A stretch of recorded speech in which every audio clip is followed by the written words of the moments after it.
कुछ इस तरह तैयार हुई थी चौरी चौरा विद्रोह की जमीन।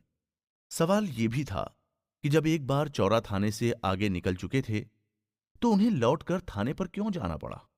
और उन्होंने क्यों पुलिस कर्मियों के साथ मारपीट की? वो चाहते तो पहले ही पुलिस थाने को घेर कर अपना मकसद पूरा कर सकते थे, लेकिन वो वैसा नहीं चाहते थे। ना ही वो किसी ऐसी योजना के साथ थाने के सामने से निकले थे। ऐसे और भी कई सवाल हैं जिनका जवाब जानना उस समय कोर्ट ने भी जरूरी नहीं समझा। कोर्ट ने तो बस एक पक्ष देखा कि जुलूस निकाला गया और ये सब कुछ योजना पहले से बनी हुई थी, और लाठी को मुख्य हथियार मानकर 172 किसानों को सजा सुना दी गई। एक गवाह ने यह भी कहा कि उस समय जुलूस निकाल रहे किसानों के पास लाठियां नहीं थीं, सिर्फ झंडे में लगे डंडे थे। यहां गौर करने वाली बात यह है कि पुलिस थाने पर हमला करने के लिए जाने वाले लोग क्या सिर्फ हाथ में झंडे के डंडे को हथियार के रूप में ले जाएंगे? चौरी चौरा विद्रोह पर उस समय के न्यायाधीश थियोडोर पिगार्ड ने निहत्थे किसानों पर एक तरफा फैसला सुनाते हुए पूरी दुनिया को हैरान कर दिया। दरअसल वहां पैदा हुई कंडीशन के चलते किसानों ने हिंसा का सहारा लिया, और इस हिंसा के लिए दारोगा गुप्तेश्वर सिंह जिम्मेदार था। लेकिन ब्रिटिश विद्वानों और साहित्यकारों ने इस बात को स्वीकार नहीं किया कि भीड़ को हिंसा करने के लिए मजबूर किया गया था, क्योंकि किसानों के लिए जीवन और मृत्यु में से किसी एक को चुनने की बारी थी। तो उन्होंने सोचा कि जब मरना ही है तो क्यों ना इन जुल्म करने वालों को सबक सिखाकर मरें। किसानों ने अपनी रक्षा के लिए ताबड़तोड़ उसी समय डंडे जुटाए, जो ज्यादातर थाने में लगे बांस थे।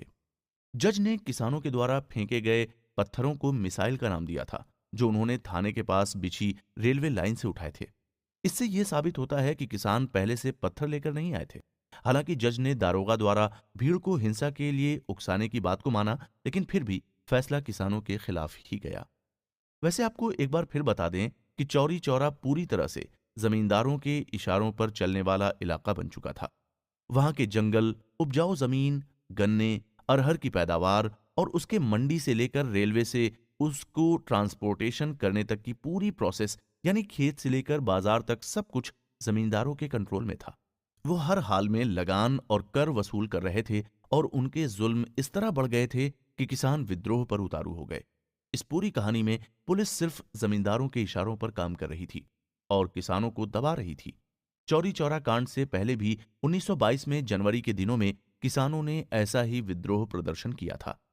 मतलब साफ है कि जी तोड़ मेहनत करने के बाद भी गुंडे, गंवार, जाहिल, अनपढ़ जैसे नामों से पुकारे जाने वाले किसान कहीं ना कहीं भीतर ही भीतर क्रांति की आग जलाए बैठे थे।